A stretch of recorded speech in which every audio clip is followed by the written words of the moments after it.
The journey began in 2010 with the announcement of the first iPad by Steve Jobs. Fast forward to March 2022, when the fifth-generation iPad Air made its debut, followed by the iPad Pros with M2 processors and the 10th-generation iPad in October later that year.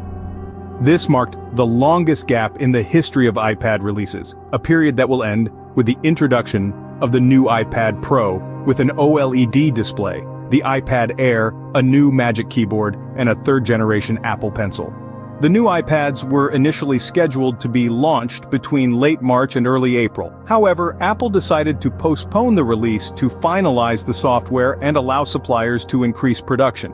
This delay was largely due to the complex manufacturing techniques required for the innovative OLED displays.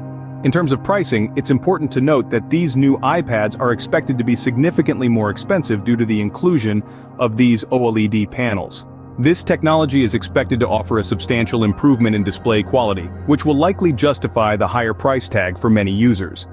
Looking towards the end of the year, Apple also plans to launch new versions of the low-end iPad and iPad mini. The low-end iPad will likely be a cheaper version of the 10th generation model, while the iPad mini update will primarily focus on the processor. And finally, Apple engineers are exploring the possibility of creating foldable iPads.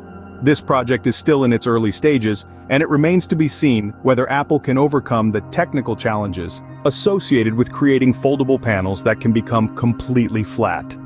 So, as we eagerly await the arrival of these new products, we can only speculate on the impact they will have on the market and how they will shape the future of Apple's tablet lineup.